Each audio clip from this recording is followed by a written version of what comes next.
Gas प्रोडक्शनमध्ये the most commonly used model of biogas plant are KVIC and IARI. बरोबर आहे. आता ह्याचा अर्थ या ठिकाणी सांगतो. हे जे आहेत ना, जे उपक्रम राबवलं जातं, उदाहरणार्थ आपण या ठिकाणी काय की गोबरचं त्या ठिकाणी शेणांचा वापर करून जे आपण बायोगॅस तयार करून वापरतो किंवा उपयोगात आणतो ते आपल्या बेनिफिटसाठी, बरोबर आहे, मानवी फायद्यासाठी, बरोबर आहे की. बघा लक्षात का, तुम्हाला सांगतो हे टेक्निक खूप महत्त्वाची आहे. या धड्यातलं मी तुम्हाला सांगतो ना, तुमच्याकडे टाकाऊपासून टिकाऊ तयार करता येणं हे खूप महत्त्वाचं आहे. हे जर तुम्हाला मेळ जर लावता आलं तर लाईफमध्ये तुम्हाला कितीतरी बेनिफिट्स करता येते. घरी बसल्या बसल्या व्यवसाय करता येते, शेत छोडं असलं तरी तिथं करता येतं, बरोबर आहे. मात्र ह्याच्यासाठी लक्ष द्यावं लागतंय, बरोबर आहे. नाही तर थोडी जमीन आपल्याकडे 2 एकर आपण पेरलंय आणि गुडघ्यापर्यंत वाढले ती, बरोबर आहे, आणि निवांत गोठ्यात जाऊन आपण झोप घेतली तर जनावरं खाऊन पार करून टाकते. एक छोटीशी निष्काळजी माणसाला काय करते, धोका निर्माण करते. लक्षात आलं. आणि एकदा जनावरांनी खाल्लं तर नंतर त्याची गॅरंटी राहत नाही. म्हणजे हे छोटी छोटी निग्लिजिबल निष्काळजीपणा माणसाला घातक ठरते. ते प्रिकॉशन आपण पाहून करावं असा त्याचा अर्थ आहे. The disaster used for biogas production is called biogas plant. आता हे आता प्लांट म्हणजे काय हो? हां, झाड. आपल्याला हे माहीत आहे. परंतु प्लांट म्हणजे याचा अर्थ प्लांटमध्ये झाड इथं होत नाही. प्रोजेक्ट. लक्षात आलं काय म्हणतो. इथं तुम्हाला सांगतो बघा, इंग्रजीतले असे कितीतरी शब्द आहेत की त्याचा अर्थ वेगवेगळा होतो. मी बऱ्याच वेळेस सांगितलेले. सेल, पेशी. इंग्रजीमध्ये सेल स्पेलिंग सेम आहे, त्याचे 3-4 अर्थ आहेत. सेल, CELL सेल म्हणजे पेशी, CELL सेल म्हणजे बॅटरीची सेल. लक्षात आलं. सेल म्हणजे CELL तुरुंगाची कोठडी. मोठमोठे तुरुंग असतात, त्या कैद्याला एक खोली असते छोटी छोटी. ते जेलमध्ये असणारी खोली. जेलमध्ये खूप मोठा आला, तू गेल्यानंतर मला जेल म्हणलं तर मला पूर्ण भ्रमण करू द्या. पूर्ण ते जेलमध्ये एवढं मोठं असतं ते की त्याचं बाउंड्री एवढं मोठं, त्याच्यात जंगल फिंगल सगळं राहतं ते, पण तिथं नाही फिरू देत तुम्हाला. गुन्हेगार होता ना, बरोबर आहे का. हे ना, म्हणून मला बरं आहे तिथं खायला आराम भेटतंय. पहिला इथं रिकामं तो मायबाप मला शाळेत पाठवतात, कॉलेजमध्ये, आणि सर माझ्या मागत लागतात, समोर ये आणि मी पळून जायला बघत असतो. परंतु आता मला इथं मोकळा जेलमध्ये भ्रमण किती लांबच एवढीशीच कोठडी असते ती. एवढी म्हणजे एक माणूस झोपल्यासारखीच असते. लक्षात आलं. आणि त्याच्यात अंधार असतो. उजेडात द्यायला का तुला काय भयाला आहे का ते. असो तर त्याला बायोगॅस प्लांट असं म्हणतो. प्लांट असं शब्द आहे, अर्थ 2 या ठिकाणी वेगळे निघालेत. A typical biogas plant using the cattle dung as a raw material. Cattle dung म्हणजे जनावरांचा शेण. रॉ मटेरियल म्हणजे बायोगॅस तयार करण्यासाठी लागणारा कच्चा माल, बरोबर आहे. शेण, जनावरांचं शेण त्या ठिकाणी वापर केला जातो असा त्याचा अर्थ आहे. Raw material consist of disaster and gas holder. Disaster म्हणजे त्याला जे काही डंग आहे, कॅटल डंग जे शेण आहे, शेणाला कुजवण्यासाठी. डायजेस्टर म्हणजे कुजवणे किंवा त्याला पचवणे, ज्याला आपण म्हणतो ना, आपण अन्न घेतल्यानंतर डायजेशन म्हणतो आपण. डायजेशन म्हणजे काय, त्या ठिकाणी कुजवणे, त्याला म्हणजे त्याला बारीक करणे, स्प्लिटीकरण करणे, त्याचे तुकडे करणे असा त्याचा अर्थ आहे. विघटन करणे त्या ठिकाणी असा त्या ठिकाणी आहे. आणि ते डायजेस्टर वेल आहे. वेल म्हणजे त्या ठिकाणी एक बांधलेला खड्डा असतो सिमेंट कॉन्क्रीटने, त्याला आपण असं म्हणतो. आणि गॅस होल्डर म्हणजे गॅस जमा होऊन, म्हणजे गॅस तयार होऊन ज्या ठिकाणी वर जमा होतो त्याला गॅस होल्डर टँक असं म्हणलं जातं. आता ते आकृतीमध्ये आहे इथं, ते तुम्हाला दाखवतो आणखीन पुढे. The digester is made up of concrete brick. Disaster कशाला म्हणलं जातं, कॉन्क्रीट ब्रिक म्हणजे सिमेंट कॉन्क्रीट ना, बरोबर आहे. विटानी म्हणजे ते वेल म्हणजे विहीर बांधल्यासारखी, छोटासा खड्डा, त्याला खड्डा आपण म्हणलं तरी विहीर असल्यासारखं असं त्या ठिकाणी म्हटलेलं आहे, असा त्याचा अर्थ आहे. त्याच्यानंतर पुढं gas tank or gas tank above it to collect the gases. मग त्या जे आपण सिमेंट कॉन्क्रीटनं जे आपण विहीर बनवल्यासारखं, खरं तर विहीर आपल्याला माहीत म्हणलं तर खूप मोठी असते. एक जमिनीमध्ये खड्डा केलेला आणि त्याच्यानंतर ते सिमेंट कॉन्क्रीटनं बनवलेलं आणि त्याच्यावर हे कसं आहे, स्टेनलेस स्टीलचं म्हणा किंवा लोखंडाचं म्हणा टँक असतो. त्याला गॅस होल्डर टँक असं म्हणतात. होल्ड म्हणजे जमा करून तिथे थांबणे, गॅस तिथं थांबला जातो, बरोबर आहे. आणि नंतर त्याच्यातून पुढे पाईप लावून पुढे त्याचा उपयोग करून घेतला जातो, असा त्याचा अर्थ आहे. म्हणून या ठिकाणी बघा काय म्हणलेलं आहे, अँड सिमेंट ऑर स्टील असं म्हटलेलं आहे. त्या ठिकाणी there is a cylindrical gas holder or gas tank above it to collect the gases. Digester has a side opening charge pit into which raw material as a cow dung is feed. त्या विहिरीला दुसरीकडून pipe करून वरून बाजूनं खड्डा असतो, तर म्हणजे छोटंसं टँक म्हणजे छोटंसं काय तयार केलेलं त्या ठिकाणी, त्याच्यातून म्हणजे शेण पाण्यामध्ये कालवून त्या छोट्याशा साईडनं असणारं त्याच्यातून तिकडून पाईप असते इकडे खड्ड्यामध्ये, बरोबर. तिथून कालून तिथं टाकले की नंतर या खड्ड्यामध्ये जमा होतो, बरोबर. आणि त्या मग नंतर ते हे जे गॅसचं जे सिमेंट कॉन्क्रीट हौद तयार केलेलं, हौदच आपण म्हणू, वेल म्हणण्यापेक्षा हौद म्हणून तुम्हाला समजायला सोपं जाईल. विहीर म्हणलं तर तुम्ही खूप मोठी विहीर, एवढी मोठी विहीर आणि त्याच्यात तुमच्या डोक्यात कल्पना येणार नाही. म्हणजे ते हौद, त्या हौदामध्ये टाकल्यानंतर ते हौदामध्ये किती टाकायचं त्याच्यावर सुद्धा त्याची लाईन असते, पाईप ओव्हरफ्लो झाले की त्याच्यातून बाहेर पडतं तेही आहे. आणि इकडं एकीकडे त्या हौदामध्ये टाकायचं आणि दुसरीकडून काढायचं. काम संपल्यानंतर त्याच्यातून ओढून काढून घेतलं जातं, असा त्याचा अर्थ आहे. म्हणून या ठिकाणी बघा पुढे सांगितलं त्या ठिकाणी opening charge pit material cord feed. The digester is partly buried in the soil. Digester म्हणजे जे आपण जमिनीमध्ये खड्डा करून त्याला सिमेंट कॉन्क्रीटनं बांधलेलं आहे ते कशामध्ये असतं, जमिनीमध्ये पुरलेलं असतं, ते म्हणजे जमिनीमध्ये असतं त्या ठिकाणी, असा त्याचा अर्थ आहे. लक्षात आलं काय म्हणतो, जमिनीच्या आत असतं ते खड्डा, ते असा त्याचा खड्डा मारायला. ओके, चला पुढे. याचं लॉंग फॉर्म तर आपल्याकडे त्याचं नाही, परंतु हे पाश्चिमात्य राष्ट्रामध्ये त्यांनी वापरत असलेले ते असे मोठे इंडस्ट्रियलायझेशन आहे तिथं, बरोबर आहे. आणि त्या ठिकाणी इंडस्ट्रियलायझेशनमध्ये त्यांनी काय करतात, आता आपल्याकडे दिलेच नाही त्यांनी ते, फक्त एवढं लक्षात घ्या. आता हे छोट्या स्वरूपातही तयार करता येतं, मोठ्या स्वरूपातही तयार करता येतं.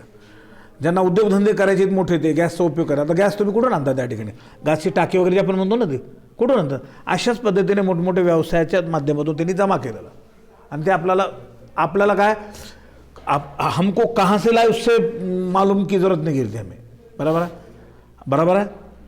बरं, हमको खाने से मतलब रहता है, कहाँ से आया वो नहीं हम उसका, कारण आपल्याकडं कसं आहे, येऊ लागले का गॅस येऊ लागले, बरोबर आहे का. त्यांनी सांगत नाहीत, आपण बी काही विचारत नाही, आमचं काम भागलेलं का भागलेलं आहे.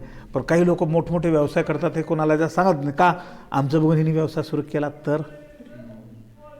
आणि हे व्यवसाय सुरू करण्यासारखे आहेत, मला खूपच व्यवसाय एवढे मोठे आहेत की आपल्याला घर बसल्या असे करता येतात, असा त्याचा अर्थ. म्हणून आता तू जी विचारलीस ना, मोठ्या पाश्चिमात्य राष्ट्रामध्ये वेगवेगळे प्लॅन्ट असतात, त्याचे प्रोजेक्ट असतात त्या ठिकाणी. कोणी छोट्या स्वरूपामध्ये, वेगवेगळ्या मोठ्या स्वरूपामध्ये, खूप प्रगतशील राष्ट्रामध्ये तसं त्याचे प्रोजेक्टची नावं येते असं. तर आपण लक्षात काय ठेवायचं, बायोगॅस म्हणजे आपल्या ग्रामीण भागामध्ये गोबर गॅससाठी तसं करायचं, तसा प्रोजेक्ट असं समजायचं. त्याच्या माध्यमातून मोठंसुद्धा करता येतं आहे. लक्षात आलं, पाश्चिमात्य राष्ट्रात करतात ना तसंही करता येतं, आपल्याही देशामध्ये मोठ्या इंडस्ट्रियलायझेशनमध्ये करता येतं, पण त्याचं खूप मोठं असतं आणि उत्पन्न असा त्याचा अर्थ आहे. मग त्याच्यामध्ये काय होतं नंतर बघा, मग काय होतं, ॲनॲरोबिक डायजेशन इन्व्हॉल्व्स इन 3 प्रोसेसेस. याच्यामध्ये 3 अशा प्रकारच्या प्रक्रिया घडून येतात, बरोबर आहे. काय आहे, हायड्रोलिसिस ऑर सोल्युबलायझेशन. सोल्युबलायझेशन म्हणजे त्या शेणाला पाण्यामध्ये विरघळून पातळ करणे. कळाला मुद्दा तुम्हाला. त्या ठिकाणी शेण तसंच ठेवला जात नाही, त्याला पाण्यामध्ये, जसं आपण एखादं पाण्यामध्ये पीठ कालवतो ना पातळ अशा पद्धतीने, तसं शेणाला त्या ठिकाणी करून ते मध्ये टाकावं लागतं ते खड्ड्यामध्ये, त्याच्यानंतरच रिॲक्शन होते ती. मग त्याच्यानं बघा initial stage raw material cattle म्हणजे इनिशियल स्टेज रॉ मटेरियल म्हणजे काय, जनावरांचा शेण, बरोबर. Raw material cattle Dang is mixed with water. कोणाबरोबर मिक्स करायचं त्याला, पाण्याबरोबर. मग इथं म्हणतंय इन इक्वल प्रोपोर्शनमध्ये अर्ध पाणी अर्ध शेण, लक्षात घ्या असा त्याचा अर्थ आहे. मग काय त्या ठिकाणी in equal proportion to make a slurry, बरोबर आहे. मग त्या ठिकाणी काय, आता मेक सलरी म्हणजे त्या ठिकाणी विटांनी बांधलेलं त्या ठिकाणी जे खड्डा आहे ना त्याच्या लेवलपर्यंत त्या ठिकाणी त्याच्यामध्ये ॲडिशन करायचं, which is then feed into digester. मग नंतर कुठे टाकायचं त्याला, ते विटांनी मातीनी बांधलेलं जे खड्डा आहे त्याच्यामध्ये टाकायचं. हौदात आणि इकडे सुद्धा छोटा हाऊस बांधलेला असतं साईडला, तिथून पाईपलाईन करून याच्यात टाकलेलं असतंय. कारण टाकणार कुठून तुम्ही, कारण ह्या खड्ड्याच्या सिमेंट कॉन्क्रीटनं बांधलं त्याच्यावर तर स्टेनलेस स्टीलचं म्हणा किंवा लोखंडाचं म्हणा तिथं हे असतंय मोठं, काय असतंय भांडं असल्यासारखं असतंय, पातेलं असलं मोठं, बरोबर, असं गोल अशा पद्धतीने. मग त्या ठिकाणी आपल्याला त्याच्यामध्ये ते जमा होते असा त्याचा अर्थ आहे. Here anaerobic hydrolysis bacteria for example Clostridium Pseudomonas, P silent आहे, पीचा उच्चार करत नाही मी, बरोबर. Clostridium Pseudomonas. आता तुम्हाला या ठिकाणी कुणी जरी विचारलं गोबर गॅस तयार करण्यासाठी जे शेण आपण करतो त्याच्यामध्ये कोणतं बॅक्टेरिया वापरतात, म्हणजे ही बॅक्टेरियाची जात, लक्षात आलं, राईट. हां, क्लस्ट्रिडियम सुडोमोनास. मग कौन्स बन hydrolyze carbohydrate into simple sugar protein into amino acid and lipid into fatty acid. या बॅक्टेरियाच्यापासून अशा पद्धतीने काय काय होतं त्यांनी ते सांगितलेलं या ठिकाणी, बरोबर आहे. आणि त्याच्यानंतर आता बघा इथे या ठिकाणी टँक इथे दिलेलं, बघा इथे टँक आहे का बायोगॅस प्लांटचं, बघा खड्डा मारलेला त्या ठिकाणी. आता सिमेंट कॉन्क्रीटने त्यानं दाखवलं नाही, त्यानं कसं दाखवलं, आता आपल्याला काय रेषानं मारलं बस झालं ते, असा तो अर्थ आहे. आणि एका साईडनं बघा डंग वॉटर पाणी आणि शेण एका साईडनं टाकलेलं आहे, बरोबर आहे. ते आहे 4 फीट असं म्हणतात त्या ठिकाणी, बरोबर आहे. तिथून पाईप आहे, बघा आहे का पाईप तिथं, हां पाईप उकळून टाकलेलं आहे. आणि नंतर वापर केल्यानंतर इकडं साईडनं स्लग आहे का बघा, इकडं छोटं वर छोटंसं हौद आहे त्या ठिकाणी, तिथून ते काढून टाकलं जातं. आणि डायजेस्टर म्हणजे हे जे खड्डा आहे खाल्लं ही मोठा, त्याला डायजेस्टर म्हणजे तिथं त्या ठिकाणी होतो. आणि वर जे टँक आहे बघा, वरच्या टँकमध्ये काय जमा होलेलं आहे, अमोनिया तयार झालेलं आहे, CH4 ammonia plus carbon dioxide म्हणजे गॅस होल्डर आहे. गॅस होल्डर म्हणजे गॅस जमा होणारं टँक. मग गॅस जमा झाल्यानंतर वरही टाईप हे दिलेलं आहे, काय दिलेलं आहे, पाईप आहे का, ती पाईप गॅसची पाईप कुठं जाते, घरामध्ये, स्वयंपाकघरामध्ये आणि तिथं त्या ठिकाणी तिथं स्वयंपाकच्या सिगडीला लावली जाते. तिथं चालू बंद तिथे करता येते. आणि इथे सुद्धा इथं बायोगॅसला इथं वर गॅसच्या ठिकाणी तिथं शब्द गोल असं केलं बघा, तिथं सुद्धा कॉर्क आहे, बरोबर आहे. स्विच चालू बंद स्विच ऑफ चालू बंद आपल्याला करता येतं. आणि तिथं सुद्धा करता येतं, कारण किती प्रमाणात पाहिजे किती कसं पाहिजे ते या ठिकाणी त्याचं आपल्याला उपयोग करता येतो. ही खूपच चांगली मेथड आहे. ज्यांच्या घरी म्हशी आहेत, गाई म्हशी आहेत, 5-6 जनावरांनी, मी म्हणतो तुम्हाला गॅसचा खर्चसुद्धा लागणार नाही, बाहेर आणण्याची गरज नाही. फक्त कसं करायचं एवढी माहिती मिळवून घ्या. सुरुवातीला त्रास होईल आणि एकदा तुम्हाला मिळालं की ते तुमचं कायमस्वरूपी झालं. तुम्हाला लक्षात आलं, असा त्याचा अर्थ आहे.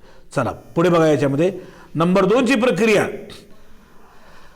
ॲसिडोजिनेसिस काय आहे. इन दिस स्टेज या स्टेजला अगोदर ती झालेली प्रक्रिया, नंतर या स्टेजला काय होतं त्या ठिकाणी, फॅक्युलेटिव्ह anaerobic acidogenic bacteria and obligate anaerobic organism convert simple organic material into acid like formic acid, acetic acid, H2CO2 carbon dioxide हे आपल्याला त्या ठिकाणी मिळतात दुसऱ्या स्टेपमध्ये.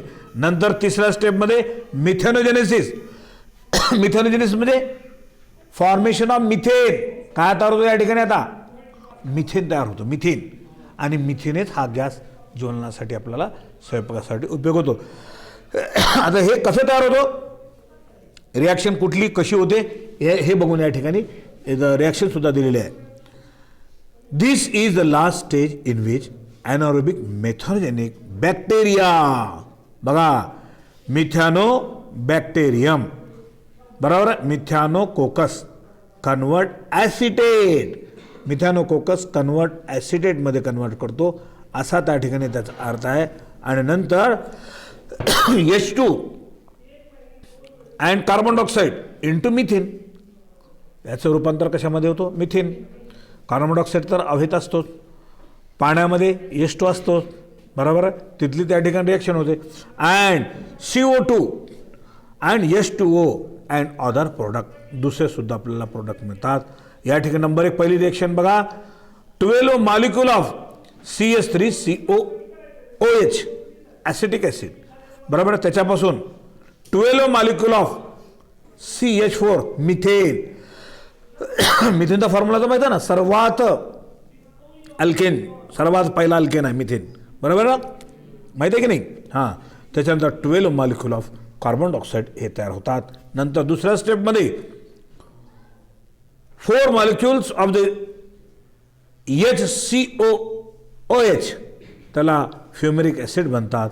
आणि नंतर इथे मिथेन इथं सिंगल तयार झालेला molecule plus 3CO2 plus 2H2O तयार झालेला आहे.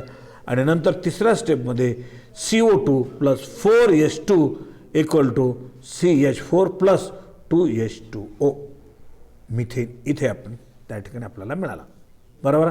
आता मिथेनचा या ठिकाणी उपयोग काय आहे तर या ठिकाणी बघा, बेनिफिट्स ऑफ मिथेन बरोबर आहे, किंवा बेनिफिट्स ऑफ बायोगॅस, किंवा त्याचा उपयोग काय काय आहे, त्याचे फायदे काय काय आहेत. नंबर 1 फायदा,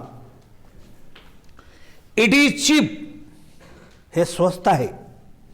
मिथेन हा स्वस्त आहे, महागडं नाही बरोबर आहे.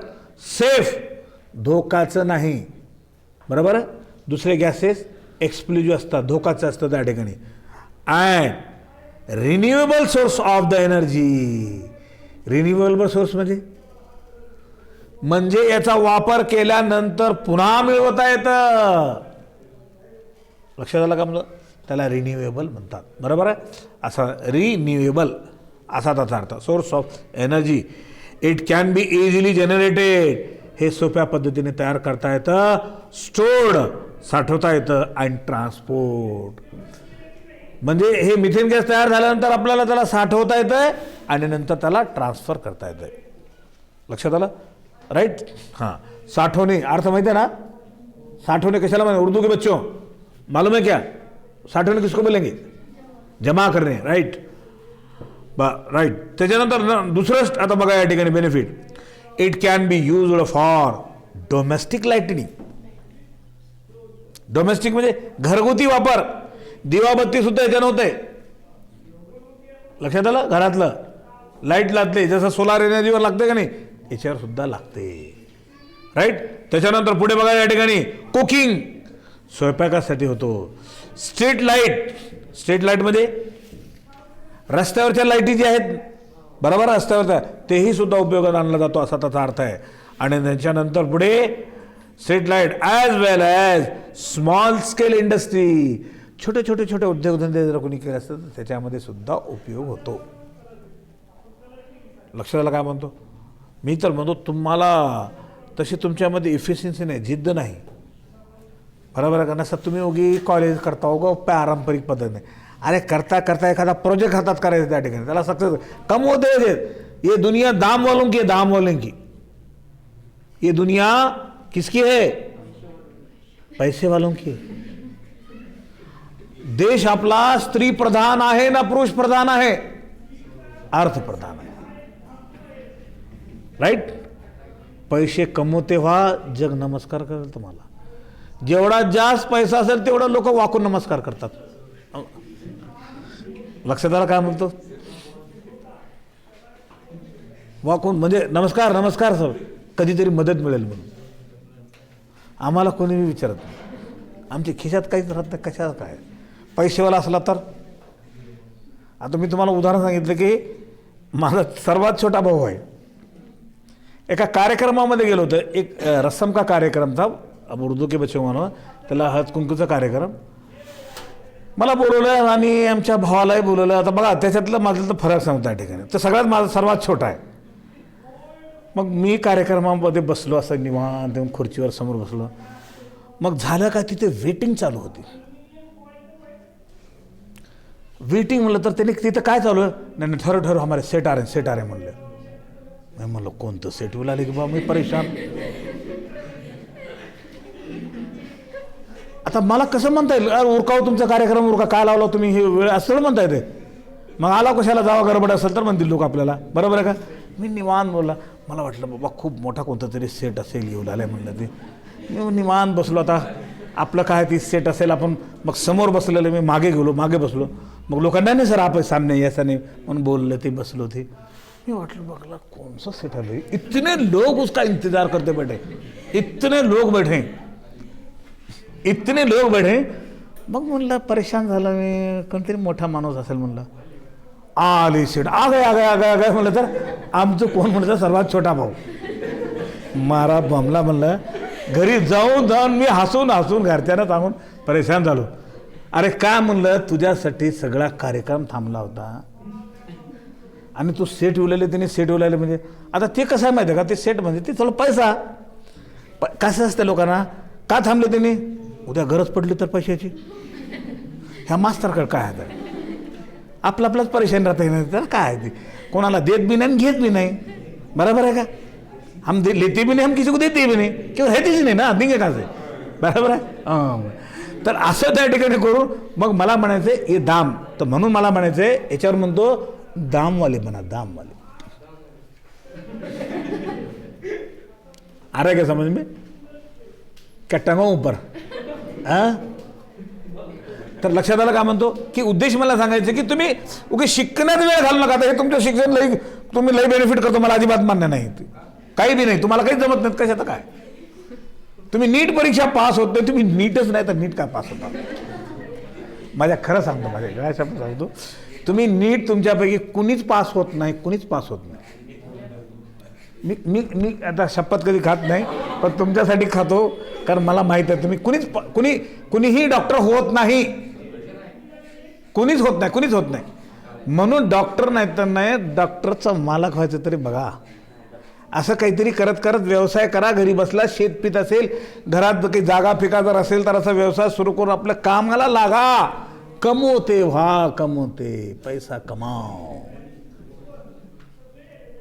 लक्षात आलं काय म्हणतो, पैसा कमाव.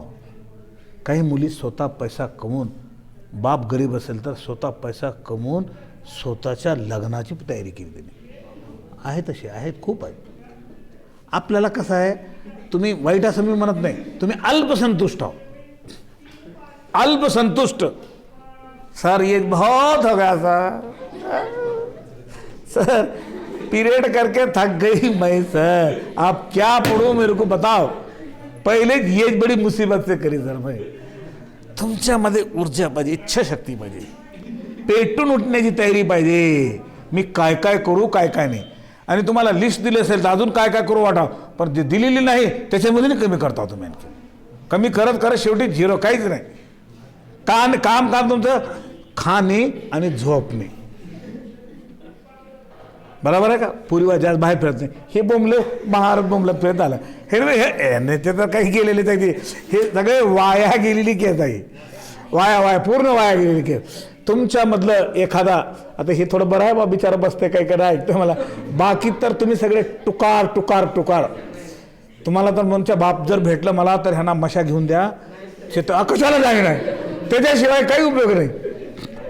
ते मशासुद्धा शाप देतील, हे असले कसला आणलंय हे जनावर आमच्या मागं म्हणून. ते लक्षात आलं. असा असो, चला जाऊ दे, आपलं शिकवायचं जातं. तुम्हाला बरं वाटतं सांगा म्हणतात.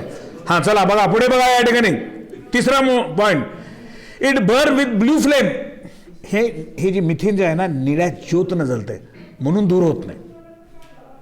कधीही लक्षात घ्या, ज्या गॅसमधून निळ्या ज्योतनं जर जळत असेल तर धूर होत नाही असा त्याचा अर्थ.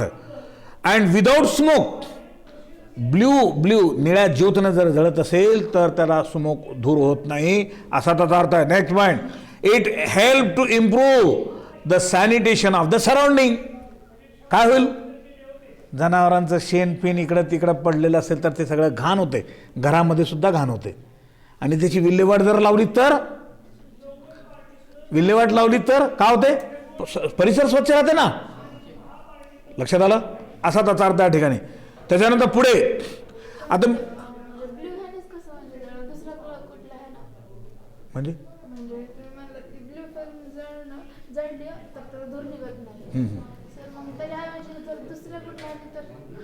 नाही, दुसरा कलर म्हणजे एकतर लाल ते ज्योत असतेच, पण लाल असते म्हणजे त्याच्यामध्ये धूर राहत नाही, म्हणजे एक ब्ल्यू फ्लेम निघाली म्हणजे आणि त्याच्यात धूर निघत नाही. नाहीतर धूर एक तसं वाटतं आपल्याला, एक भास होतो, कल्पना. लक्षात आलं काय म्हणतं? असं लक्षात येईल की धूर होत नाही. आता गॅस चुलीवर तुम्ही स्वयंपाक करा, किती धूर होत आहे? निळी ज्योत दिसते का तिथं? नाही, अजिबातच नाही.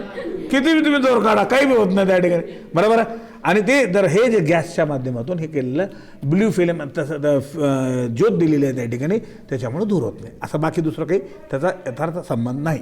लक्षात आलं? आणि मी तुम्हाला पोट तिडकीनं सांगत असतो की असे व्यवसाय करा म्हणून. तुम्ही मला म्हणतात, तुम्ही काही बी सांगा, आम्ही करणारच. आमचे मायबाप सांगून थकलेच. तुम्ही काय घेऊन बसला, भले माणसं म्हणतील मला तुम्ही, बरोबर आहे का? ह्यानं टाईम कळ भोगलेला आहे, बरोबर ना? नाही ना? हां, ह्याला घाई पडली. अगं बाई, मला जायचं. काय लावलं सरांनी? मी तर अगोदर माझ्या मायबापाला सांगून थकले. मी म्हणलं अजिबात मला होत नाही बघा, तुम्ही गप्प बसता का नाही तुम्ही? असं जातात. करा बा तुमची मर्जी, माझं काय, बरोबर आहे. चला पुढे बघा या ठिकाणी. नंतर नेक्स्ट पॉईंट आहे, it is eco friendly and does not cause pollution. Eco friendly म्हणजे आपलाही फायदा आहे, दुसऱ्याचाही फायदा आहे, दुसऱ्याला धूर होत नाही, आपल्याला त्रास होत नाही, घर खराब होत नाही. धुरामुळे घर खराब होतो. स्वयंपाक करत असताना जुनं माहीत आहे तुम्हाला, आता सगळ्याकडे गॅस असेल, बरोबर की नाही? आणि गॅस बनवा असलं गोबर गॅस तयार करून त्या ठिकाणी जनावरांचं थोडंफार असलं तर कसं करायचं? एकदा थोडं प्रयत्न केला, अभ्यास केला, त्याची माहिती मिळवली की माहिती मिळते. सुरुवातीला त्रास होईल, त्रासातूनच माणसाला पुढे मारून निघत असते, हे लक्षात घ्या. आणि प्रदूषण होत नाही. And imbalance of the environment. आणि इम्बॅलन्स, जे वातावरणाचं जे इम्बॅलन्स होऊ आहे, बरोबर आहे, इम्बॅलन्स होऊ ते होऊ शकणार नाही. Slug which is left over is used as fertilizer. बायोगॅसमधून जे त्या शेणातला जे पूर्ण गॅस निघून गेल्यानंतर जो राहिलेला चोथा असतो त्याला स्लग असं आपण म्हणतो, त्याचा खत म्हणून वापर करा. डायरेक्ट जनावरांचं खत वापरू नका. तसं ते जनावरांचं शेत म्हणून टाकून दिले, आले जनावरांचं दिले हे बाळून मला सगळं शेतामध्ये, बरोबर आहे. तसं करण्यापेक्षा याचा उपयोग अगोदर करून घ्या, बेनिफिट होतो असा त्या ठिकाणी त्याचा अर्थ आहे. झाला? हे बेनिफिट तुमच्या लक्षात आले. आणि बेनिफिटच्या नंतर आता पुढे बघा, role of microbes as a bio control agent. Bio control agent म्हणजे काय? एजंट म्हणजे मध्यस्थ करणारा, बरोबर, असा त्याचा अर्थ आहे. The term bio control refer to the use of the biological method to control the disease. बरोबर आहे. हे रोग कमी करण्यासाठी हे जर वापरलं तर, माध्यम जर वापरलं तर हे एजंट होऊन जाईल आणि तुम्हाला परिसरामध्ये, गावामध्ये, शेतामध्ये घाण होणार नाही, दुर्गंधी पसरणार नाही, बरोबर आहे, मायक्रोबची ग्रोथ होणार नाही, असा त्याचा त्या ठिकाणी. पुढे बघा या ठिकाणी काय सांगितलेलं आहे, पुढे म्हणलेलं आहे to control the disease and pest. Pest म्हणजे टूथपेस्ट नाही बरं. हां, ह्याच्या अगोदर सांगितलेलं आहे, ह्याच्या अगोदर सुद्धा. हां सांग, ह्याला आठवतं थोडं. हां नाही, पेस्ट म्हणजे असे प्राणीच म्हणू आपण की मानवाच्या प्रॉपर्टीला लॉस करतात, हानिकारक, धोका तयार करतात, धोका देतात, त्याला पेस्ट. उदाहरण समजा आपलं लाकडाची हे दार आहे, लाकडाच्या दाराला कीड लागली, तो पेस्ट झाला. किडा आहे मात्र पेस्ट झाला, तो पेस्ट झाला. लक्षात आलं? आणि किडे जर म्हणलं तर काही फायद्याची किडे आहेत ना, मधमाशी किडा आहे ती, बरोबर आहे, ते आपल्याला फायद्याचं आहे. आता उंदीर उंदीर फायद्याचा नाही, बदमाश आहे तो, आपलं घर पूर्ण पोखरून काढते. चला पुढे बघा या ठिकाणी, the natural method of elimination and controlling the insect, pest and other disease causing agent is by using their natural biological enemies म्हणजे शत्रू, जीवाला जीवाशी मारणारे शत्रू तयार करून त्याची विल्हेवाट लावून टाका. उंदरे झाले तर केमिकल वापरू नका, उंदरा मारण्याचं औषध वापरू नका. कधी चुकून हात लागलं केलं खाण्यामध्ये आलं तर आउट, फुकट देणं ना घेणं, वाया गेलं म्हणल्यासारखं, बरोबर आहे. अशी वेळ येऊ नका. मग त्यासाठी काय करा, मांजर पोसा. सापही खाते बरं का, तर साप कुणी पोसत नाही, हो म्हणून नका. हां असा त्याचा अर्थ. तर त्या ठिकाणी याला काय म्हणे, this is called bio control or biological control. कळालं, जीवाला जीवाशी कंट्रोल करणे, जीवाला जीवाशी मारणे म्हणजे बायोलॉजिकल कंट्रोल किंवा बायो कंट्रोल असा त्याचा अर्थ. लक्षात आलं. झोपलास का माहीत नाही ना. हां त्याला थोडं बरं वाटलं, कानाला कसं आहे, हां सर चल द्या, ते लोरी दिल्यासारखं वाटत असेल, पर लोरी नाही असा. चला, the agent which are employed for this are called as bio control agents. बरोबर आहे. Microbes are one among them, त्याच्यापैकी मायक्रो ऑर्गॅनिझम किंवा मायक्रोब्स सूक्ष्मजीव त्यापैकी एक आहेत असा त्याचा अर्थ आहे. त्याच्यानंतर त्या ठिकाणी काय, दीज मायक्रोब्स इन्क्लूड्स, या मायक्रोब्समध्ये काय काय समावेश होतो, बॅक्टेरिया, फंजाय, व्हायरसेस, प्रोटोझोन्स. बरोबर, हे मायक्रोबमध्ये मोडतात. सूक्ष्मजीवामध्ये मोडणारे हे ऑर्गॅनिझमचं ग्रुप आहे. मायक्रोब्स आर किंवा microbes as bio control agent acts in 3 ways. Either they cause the disease to pest or complete or kill them. रोग निर्माण करतील किंवा त्याला किल करतील. लक्षात आलं काय म्हणतो, असा त्याचा अर्थ त्या ठिकाणी. त्याच्यानंतर chemically insecticide and pesticides. Insecticide म्हणजे इन्सेक्टला मारणारं औषध, त्याला इन्सेक्टिसाइड म्हणून. पेस्टिसाइड म्हणजे पेस्टला मारणारं औषध, त्याला पेस्टिसाइड. लक्षात आलं. निमॅटोसाइड निमॅटोडला मारणारं औषध. फंजीसाइड बुरशीला मारण्याचं औषध. बरोबर, हे केमिकल आहे. लक्षात आलं, हे समजून घेणं आवश्यक आहे. त्याच्यानंतर पुढे या ठिकाणी बघा,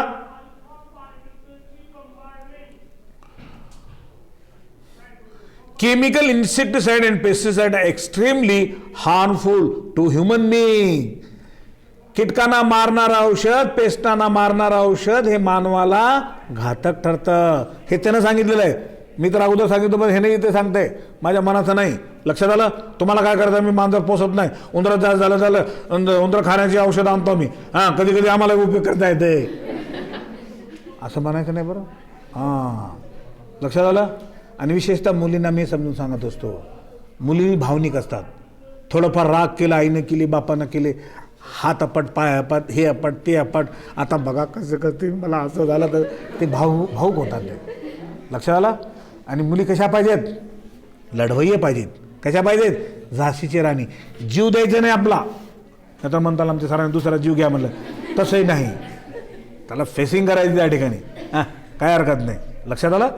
कारण हे एकदा जीव गेलेलं येत नाही, म्हणून फुकट अजिबात काही द्यायचं नाही. लक्षात आलं. हां चला पुढे. म्हणून काय म्हणलं, हे extremely harmful to human being and also pollute our environment. हे केमिकल जर वापरले तर काय होतंय वातावरणामध्ये. आता फवारणी केली, हवेचं प्रदूषण होतंय, किडे मरतील मान्य आहे हो, बरोबर आहे. शेतामध्ये तुरीमध्ये त्या ठिकाणी किडे जास्त म्हणून आपण फवारणी करतो, आणि जास्त फवारणी केली तर काय होतं, ते सगळे किडे मग तर मरतात आणि वातावरण सुद्धा खराब होतं. कित्येक शेतकऱ्यांना मी बघितलेलं आहे, ते हँडलिंग करत असताना हात इकडं तिकडं लागलं, दुपारी जेवायला बसला, हात व्यवस्थित धुत नाही, भूक लागलेली असते, काम करून करून थकले असते, त्यांना खाल्लं तसं विष गेलं, मरून गेलं, फुकट जीव गेला. लक्षात आलं. म्हणून हे मानवासाठी घातक आहे. आणि हवेचं प्रदूषण होते, पाण्याचं प्रदूषण होते. पाणी फवारणी केली, पाणी पडला, गेलं वाहून. कुठं जाते, कुठंतरी डबक्यामध्ये जाते, जनावरं पितात शेतकऱ्याचे आणि मरतात ते. नाहीतरी शेतकरी बी काय करतात, कुठेतरी बाजूला असलेलं पाणी साचलेलं असेल ते पिले, किंवा विहिरीत गेलेलं पाणी, तळ्यात गेलेलं पिलं पाणी, मरून जातं त्या ठिकाणी. बरोबर, हे लक्षात घ्या. आपण सायंटिफिक दृष्टिकोन ठेवणारे विद्यार्थी आहोत म्हणून हे लक्षात ठेवायचं. हेन्स म्हणून the use of bio control measures will greatly reduce our dependence on toxic chemical and pesticide. मात्र याच्यावरच टॉक्सिक केमिकल आणि पेस्टिसाइडवर आपलं सगळं कारभार चालू आहे, त्याच्यावरच अवलंबून आहे, असा त्याचा अर्थ आहे. त्याच्यानंतर examples of microbial bio controls. आता बायो कंट्रोलचे एक्झाम्पल या ठिकाणी कोणकोणते दिलेले त्यांनी या ठिकाणी दिलेले काय केमिकलचं या ठिकाणी आहे किंवा मायक्रोजमची त्या ठिकाणी कंट्रोल करण्यासाठी ते त्या ठिकाणी वापर केलेले या ठिकाणी केमिकलचे नावं आहेत. बघा, नंबर 1 बॅसिलस थेरोजेनेसिस. हे बॅक्टेरियाच्या जातीचं नाव आहे. त्याला शॉर्टमध्ये बीटी म्हणतात. बीटी. बीटी म्हणजे तुम्हाला नाही म्हणत बरं, ते माँ बाप की बीटी ऐसा नाही. हां, हे बीटी म्हणजे हे शॉर्ट फॉर्म आहे. कशा शॉर्ट फॉर्म आहे बघा, इथं दिलं आहे बॅसिलस थेरोजेनेसिस. आता हा काय उपयोग आहे या ठिकाणी बघा. BT is used to get the rid of the butterfly caterpillars which किंवा where dried spores of bacillus thuringiensis are mixed with water and spray into vulnerable plants such as brassica, fruit trees. बघा, आता ह्यानं काय म्हणतं या ठिकाणी, या बॅक्टेरियाची species जी आहे पाण्यामध्ये मिक्सअप करून त्याची फवारणी करायची. त्या झाडावर फळं येणारे जे काही झाडं आहेत त्याच्यावरती फवारणी करायची. म्हणजे तिथं जे किडे लागून ते मारणारे त्या बॅक्टेरिया त्याला रोग करून त्याला मारून टाकतात, असा त्याचा अर्थ त्या ठिकाणी. ओके, म्हणून या ठिकाणी bacillus mix with the water असं म्हटलेलं आहे. स्प्रे इनटू ए व्हर्नेरेबल प्लांट्स सच एज ब्रासिका. हे जे प्लांट आहे, फ्रूट वगैरे जे काही आहेत आपल्याला उपयोगी येणारे जे प्लांट्स आहेत त्याचं सांगितलेलं आहे, असा त्याचा अर्थ आहे. मग त्याच्यानंतर the spores are then eaten by insect larvae. हे जे स्पोर्स आहेत ते किडे खातात, हे स्पोर्ट्सला खातात, बरोबर आहे. आणि खाल्ल्यानंतर in the gut of larvae, बरोबर आहे, त्या आळीच्या गटमध्ये अन्न त्याची नलिका जी असते त्या लार्वीच्या त्याच्यामध्ये काय होतं त्या ठिकाणी, लार्वीच्या गटमध्ये या ठिकाणी बघा काय होतं, in the gut of larvae the toxin, बरोबर आहे, क्राय प्रोटीन, त्या टॉक्झिनचं नाव विष आहे त्या ठिकाणी, बरोबर आहे. काय होतं, इज रिलीज्ड, निघतो, and larvae get killed eventually. नंतर ती कीटकांची आळी मरते त्याच्या पोटामध्ये गेल्यानंतर, असा त्याचा अर्थ आहे. Number 2 trichoderma species which are free living fungi found in root ecosystem rhizosphere. आता मुळामध्ये येणारी बुरशी.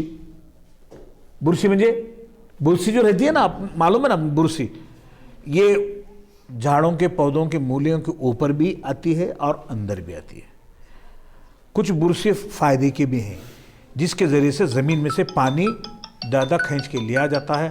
नहीं उठा सकते हम आप तुम्हारा फोन, पहले टाइम थोड़ा है हमको. हां, असो याला कट करतो नंतर. चला पुढे बघा या ठिकाणी आणखीन काय म्हणतात या ठिकाणी, these are effectively as a biocontrol agent of the several soil-borne fungal and plant pathogen.